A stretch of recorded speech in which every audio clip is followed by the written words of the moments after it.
You're listening to the Happy Doc Student Podcast, a podcast dedicated to providing clarity to the often mysterious doctoral process.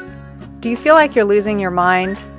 Let me and my guests show you how to put more joy in your journey and graduate with your sanity, health, and relationships intact. I'm your host, Dr. Heather Frederick, and today I'm hanging out with Dr. Tarryn Hoff. With a PhD in performance psychology, Tarryn spends his time running two personal training brands, GoTarryn and Peachtree City Personal Training, as well as serving as an adjunct doctoral chair at the University of Arizona Global Campus, as well as Grand Canyon University. Tarryn, welcome to the show. Thank you so much, Heather. It's great to be here. Thanks for having me on. I appreciate it. Why don't we spend just a few minutes with you introducing yourself to the audience and letting them know how you got into this doctoral world of helping students complete their dissertations? Yeah, I'd love to. Thank you. And again, I appreciate the time. And just to tell you, snapshot summary of who I am, a little bit about myself. First of all, to my students for who I chair, they know me as Dr. T. And then for my clients that I train during the week with both GoTarryn Health and Fitness and Peachtree City Personal Training, they know me as Karen, the traveling trainer. And so, the way I got into it was just my background is in health and fitness and exercise science. After that, I continued academic studies with attaining a MBA from Shorter University. And then finally, back in 2018, I attended Grand Canyon University. And that's where I achieved the PhD in performance psychology. And I've been using that with my personal training brand. And, ever since then, both GCU and then subsequently UAGC brought me on. And I think that we have a mutual friend we've talked about before with Dr. Sherry Lawrence. And she was my academic quality reviewer for my dissertation study. So it feels really full circle. It's really cool, just to come together and network. And here we are. I think that's great. And it's wonderful to meet really nice friends and colleagues like yourself. Well, I'm so happy that our paths crossed, as they do very synchronistically in the online world. So, Tarryn, I think it's interesting. You were a personal trainer. You went on to get your PhD in performance psychology. And so my guess is you use a lot of what it was that you studied and what you examined for your dissertation, mentoring students or any of your clients towards obtaining a goal. That's exactly right. That was my dissertation study. It was entitled The Self-Determination of Millennials and Realizing Their Personal Training Goals. That's what I worked on into finally, shortening and becoming an article in the Journal of Performance Psychology. For those of those students watching or listening, performance psychology, aka sports psychology, in my opinion, also really working with self-determination. That was my theoretical foundation, was using that theoretical model of self-determination theory. But in the real world applicable with both health and fitness and everything that encompasses that, that's where, just helping clients lose weight, help them to become more intrinsically motivated, help them kind of just reach that internal motivation so that they're able to achieve those goals is so important. So just like you, Heather, I read on your story, I've read your book, I've listened to a lot of your podcasts and know the backstory. And I concur that, we can both agree that that is one of the hardest things to achieve, is to finish that terminal degree like we did. But also it's rewarding to be able to take that and use it, like, in the real world and use it with people that we work with. That's the most rewarding part, I find. You mentioned self-determination theory. Now, interestingly, 30 years ago, I used this same foundation for my dissertation, which was in a totally different area. So here we've got this theory really about how humans operate in their environment. You want to spend just a few minutes talking about that theory, because I truly believe it's something that, I don't care who you are or where you are in your journey, understanding this theory really helps make sense of the world. Yeah, that's a good point, Heather. If people aren't familiar with that theory itself, there's a website called selfdeterminationtheory.org where a lot of the information is free of use, both academically, but also in the practical real world, for anybody. And I was lucky that I reached out to the folks there at that website, in fact, run by both Rich and Ryan and Edward Desi and a lot of other great folks there. on their staff and their team. And what self-determination theory is in a nutshell is that it's a compartmentalized of 3 different components known as autonomy, competence, and relatedness. Those are our human needs, basic needs that we internalize to have so that we're capable of being able to live the life to the fullest and live happiest. And so in other words, for example, with autonomy, being very independent of our decisions, being independent and autonomous with anything that's going on in our life. The competence part is just, being very masterful of whatever skill that we're embodying and that we're trying to take advantage of. And, in terms of just achieving success. And then relatedness, which in my argument is the more fundamental of the 3 compartments that I use in personal training with building relationships, how we relate to people, how we're able to have interpersonal relationships and be able to build on top of that. And I truly do believe that, taking those 3 into account, that Desi and Ryan had it correct, that those are a wonderful foundation for just building blocks for being able to, again, just achieve success. And in this case, with what I do for a living, with having students try to finish that cross line and get that dissertation, that ADP project, whatever they're trying to achieve in terms of finishing so that they can be, like you said, part of the 50% on that side of the gate who walk across the ceremony stage. And, in terms of clients, trying to get them also to lose weight, decrease body fat, live healthier and avoid, injuries and long-term serious ailments. And so that really is what I believe helps a lot. As you mentioned, they don't have to be in academics or in education, so to speak. And that's so cool that, we both have that common shared knowledge of that theoretical foundation. That's really neat. I never thought about this before, but as you were talking, the Happy Doc student and everything related to it, and really a lot of the work that we do as chairs, committee members, or methodological readers, these 3 aspects are so key. Now, you talk about relatedness as something that's really important, and part of the mission of this podcast is to help people feel less isolated, to help find their tribe, to have that accountability. And when you move into things like autonomy and competence, it gets interesting for the doctoral student because there are so many things that are outside your control, right? Yeah, and there's right. so many things that you don't know. And so if you're in your journey at any point in time and you're feeling like, I don't know, overwhelmed, at the edge, not sure if you can do this, it's interesting to look through the lens of self-determination theory, because you might start asking questions like, am I feeling like my autonomy is being constrained? This is a basic human need. Do I feel like I'm not competent? Do I feel like I'm connected to a tribe? And see these areas that you may be deficient in. Talk to your chair, talk to your peer group, because again, one of the main goals of this podcast and YouTube is to help people find more joy in the journey when it's there to be found. And sometimes it's just understanding, wow, I've got these basic human needs that aren't being met because I put myself in this really interesting situation of completing a doctorate. And it is a goal that's very rewarding, but there are times where your basic human needs might not be met. Yeah, that's a good point, Heather. And just to kind of piggyback on that point, we know that getting a doctorate degree is not like an undergraduate or even a master's level, in that you hit the nail on the head. This is not something that is, okay, I'm paying my course fee, I'm going to do, the coursework, and there I go. When do I graduate? Quite opposite to that, as we know. And you really did a good job of explaining it, both in your book and also in your podcast. But it really is a lot of that autonomy that students have to build in their competence. I guess there's that link there again. There's that connectedness, like you said, that they really have to master whatever that study is. And it's up to them. They're coaching the thing, not the chair, not the methodological reviewer or the committee member. Really, the captain of the team is that student who is supposed to take leadership and own the study and is supposed to know that study. I tell the students, you should know this better than not only me, but the rest of our committee all combined together. And it's up to them to have that independent thought and really take advantage of it and own it. I use that word a lot.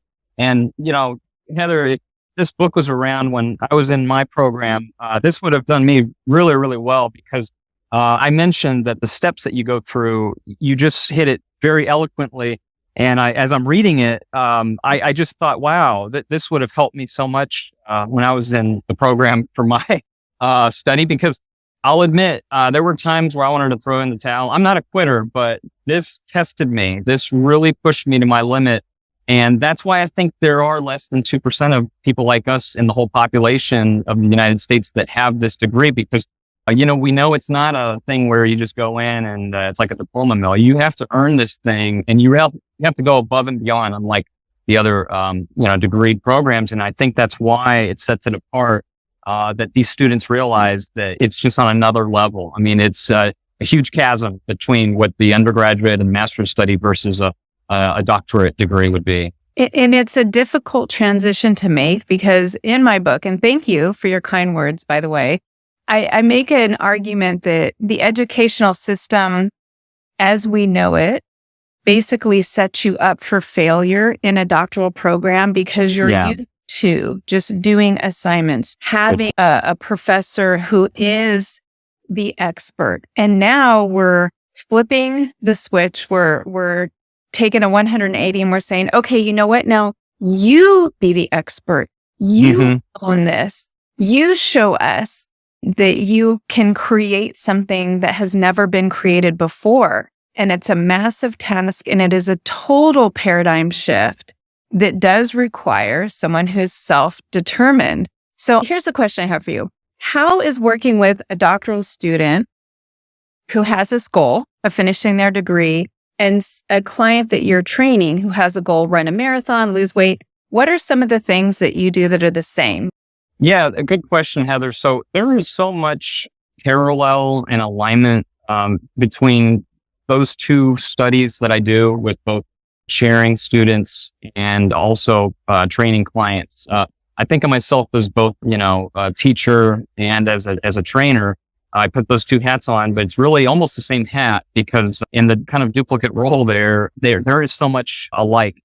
So for example, if I have a client who is trying to lose a massive amount of weight and decrease a lot of body fat percentage, I can't hold their hand and tell them, 24/7, no, you can't have that. You're not allowed to eat that. Hey, you're supposed to do this, get on it.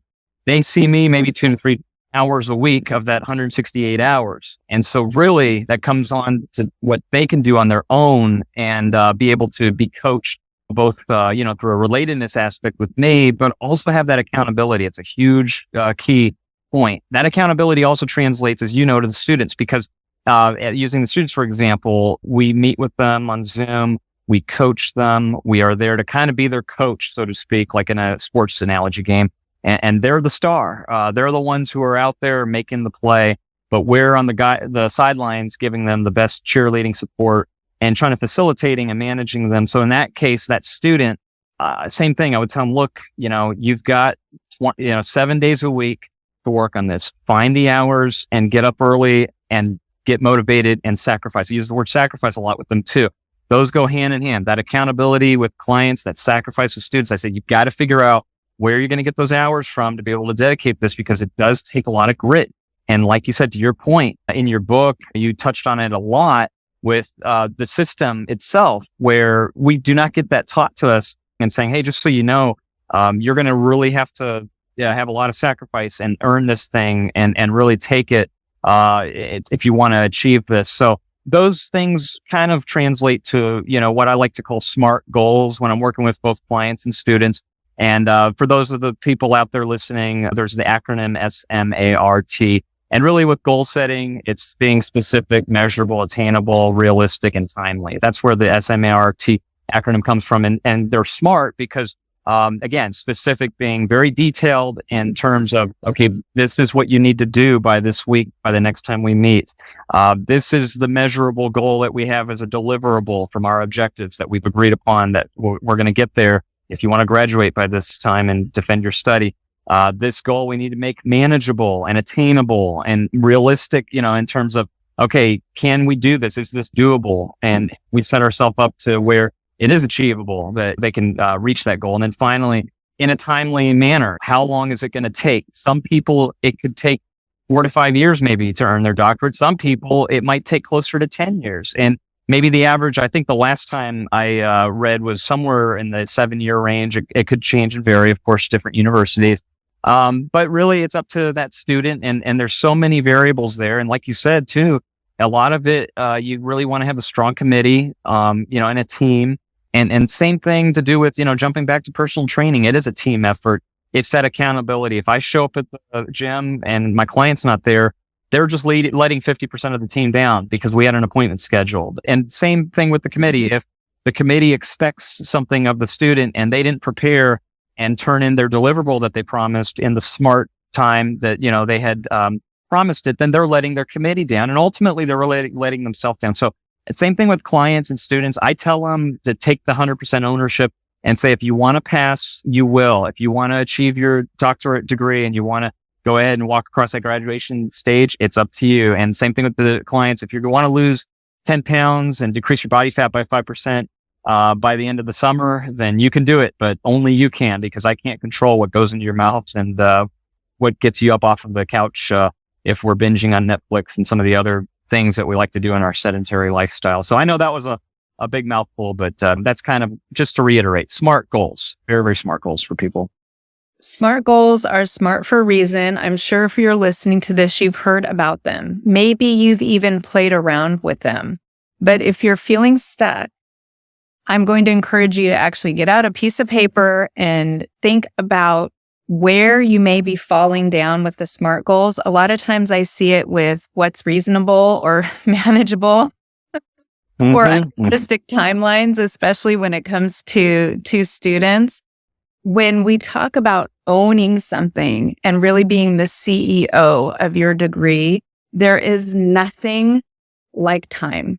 Right. So I see students will say, I've been at this for so many years, and I'll say, well, show me your schedule. How many hours a week are you spending on this? And sometimes you can get through your classes, a couple hours here, a couple hours there, but then you get to your research stage, that dissertation or doctoral project stage. And boy, if you do not have 15 to 20 hours, which is basically a part-time job, and I will also say, not just any 15 to 20 hours, ones where you're cognitively present and on point, you're going to struggle. So SMART goals, something you may want to consider if you're struggling.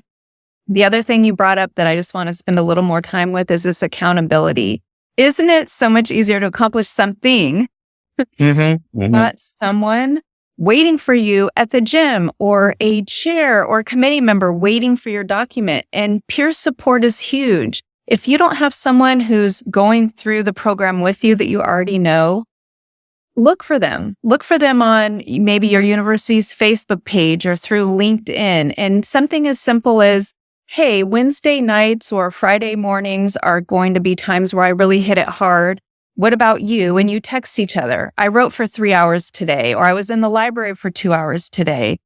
There's a lot of research to support that as well. So this accountability, this relatedness aspect that comes up in this theoretical framework we're discussing is no joke, guys. So make sure that you're taking time to be realistic, set your goals, and have people around you holding you accountable. Very well said, Heather. I couldn't agree more. And, just going on a little further on that point, this really stood out to me again. If people watching, they've got to get this right here. I like how you detailed the action items out, that you made it very simple to read. This wasn't a book where they have to read it like a book report or a literature review study. This was a book where students read it and it's a detailed action plan. You have action items. And you had mentioned just a few moments ago about writing down your plans and writing down your objectives. I love how you put that at the end in terms of you put actual blank note pages in there for the students to write in there for themselves on their goals. That's the same exact thing that I do with clients. When I first meet them for the very first time, I want to write everything down and know what's inside their head and say, what are your goals? Let me make sure that they're right, and write your goals down. And when they write them down, I also ask them to journal what they're eating in a week too, and you'll get where I'm coming from on this too, Heather, and everyone listening, that with eating, it's harder if you have, I'll pick on myself for a second because I have a sweet tooth. When I eat a donut, or chocolate bar, which I love. Absolutely. I mean, there's not a donut I haven't met that I wouldn't love. But the problem is that if I had a trainer, and getting back to your point of having that accountability, if I knew I had to be honest, for one, and I'm paying a lot of money, why would I do that and waste my money and pay them, but lie to them? That would be stupid, especially if we want to get to the goal. Well, if I write down, okay, well, I had the donut today and also the chocolate bar, that's so much harder to write. It's painful. It hurts. My hand will actually literally physically hurt because I feel like I'm stabbing that trainer in the back, almost like cheating on them and saying, oh my goodness, I lied to them. But I'm being honest, I don't want to lie to them. But I lied about my goals then, so who am I really messing with? Well, it's myself in that case. Same thing with your example. And it was a good illustration too. It's very key. If a student has their chair or somebody else who is on the committee and they're to report to them and they promise them, yes, I will make sure that I work on this and I understand your points and I got your feedback. I'm going to correct it and I'll turn it back in. And then they decide, well, gosh, 15 to 20 hours a week, that's just too much. Nobody has that much time. I get it. Believe me, I was there. And I understand when the students gripe on that, when they say, come on, this is impossible. How do you get a doctorate degree? This is just so hard. And I know we hear it all the time. There are students actively complaining that they really feel like that sometimes they work with committees that try to sabotage them. I believe that a lot of it could be maybe we just need to look in the mirror, just do some introspection and say, am I sacrificing enough? Where can I take time out? Okay, this is what they told me to work on. Maybe if I just improve this one little area, then, just maybe let's see how that works out for me. And, just going a little further beyond it, Grand Canyon University, as I mentioned, that was the school that I went to and I teach there as well. We were right now involved in some ongoing litigation with these students who are telling, basically the Department of Education that GCU is not graduating doctoral, students on time and in a timely manner. And they're accusing them of turning this a lot harder and moving goalposts and charging unnecessary exorbitant fees and added on coursework and such. I can tell you, and again, it's not just because I work for them, but I never experienced any of that. I experienced actually the opposite. I noticed the more work I put in and the ungodly hours of time and you can relate to this, but getting up early in the morning. I mean, it sucks. I hate it. How hard do we want to reach that goal? And for me, I shared that with Dr. Lawrence, again, using her as an example. When she asked me to come on and talk to her students and say, well, Tarryn, this is back in 2021. I just finished. And she said, can you tell them, how did you finish? What are some of the things? I remember this. I still distinctly remember the word I used more than any other word was sacrifice. And I sacrificed so many missed opportunities, birthdays, weddings, and a whole bunch of stuff. In my opinion, when you miss all that kind of stuff and you put the hard work and effort into it, it makes those sacrifices very rewarding, very fulfilling. And and that whole PhD, in my opinion, just tastes so much sweeter because then it was all worth it at the end. Time and putting time in at the expense of sacrificing other things. We only have 24 hours in a day, so something's going to have to give. And you gave the analogy of having to journal what you were eating. If you have to say every single thing that you're eating, you think twice about what you put in your mouth. Doctoral student, I would say, what if you were asked to journal every single time you were doing something that wasn't moving you towards a goal, like binge watching on Netflix, scrolling through social media? My guess is, while 15 to 20 hours is difficult to find, I bet you could find 10 hours right now with things that you're doing that you could funnel that energy in to your work, your doctoral work, just for a season here. We're not talking for the rest of your life. We're talking for the amount of time it's going to take you to complete this degree. There is no substitute for time. You've got to find it somewhere. So Tarryn, as we wrap up this episode, I'm curious, do you have a favorite quote or some final words of wisdom for the audience? Yeah, just for final words, Heather, again, I just want to thank you so much. I really appreciate us being able to do this. And you've inspired me, again, reading your book and listening to your podcast. I strongly believe that meeting you has been such a huge positive influence for me, both professionally and personally. And I'm really grateful for having this opportunity to work with you side by side because I'm learning so much from you. It's just unbelievable. I mean, even that 1-page alignment sheet that you gave me, just a little bit of time that you and I spent with one learner, it was just so much help. And also, Heather, I'll just say this to all the students listening. if they're stuck right now, don't give up, don't quit. Even if you're at the starting point of your doctoral degree, you can do it. Even if you're in your first class and you're like, oh my God, I've got 5 to 7 years ahead of me. Don't get discouraged. It's eating an elephant one bite at a time. It's just like if you wanted to lose weight, this is not a sprint. This is a marathon. This is something that, you just have to look at big picture, high level, and you can do it. All the students out there, just don't be discouraged. Keep listening to people like Heather. She is such an invaluable resource. And as she mentioned, talk with your chair, talk to other graduates that finished, ask them what was their secret. How did they do it? Find out what all the strengths and also the weaknesses were for those students that had completed, especially recently, and even better at the school that you're going to. Find them out and just pick their brain, buy them lunch, or just ask them, just say, can I buy you coffee? And please, let me just pick the brain and tell me, how did you do this? And my final statement that I'll say, just to finish it all up, I'll leave this with a declaration that I tell all of the clients. And basically, it's the motto and the mantra of GoTarryn Health and Fitness. And I came up with it about 12 years ago when I started my brand. And that is that it's your time, it's your investment, and it's your life. And that is the mantra that I'll go ahead and finish on. I love that. And Tarryn, again, thank you for agreeing to hang out with me today. It's been nothing but a pleasure working with you. Whether you're Likewise. a student, a chair, faculty, there are free resources on my website. Tarryn mentioned the alignment worksheet. I'm also going to link in the show notes a few other episodes that I think would go really nice with this one, related to how do you take ownership? How do you own this thing we call your research? So check out those in the show notes. And Tarryn, thanks again for hanging out with us today. Thank you. It's been a true pleasure, Heather.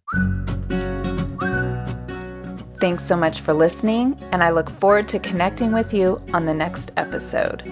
Until then, if you're looking for more ways to invite joy in your journey, check out the free resources at expandyourhappy.com. You'll find downloads like an article I wrote titled The Doctoral Journey, 12 Things You Need to Know That They Probably Won't Tell You. You'll also find a PDF that organizes all podcasts by the 7 steps detailed in the Happy Doc Student Handbook, which you can also find on the website. Finally, if you're looking for Happy Doc student swag, I've got that too. Don't forget to subscribe to the podcast and YouTube channel, and if you want to make my day, rate and review so that together we can change the way doctoral education is delivered and experienced. Hey, one more thing. Just a quick reminder that the information, opinions, and recommendations presented in this podcast are for general information only.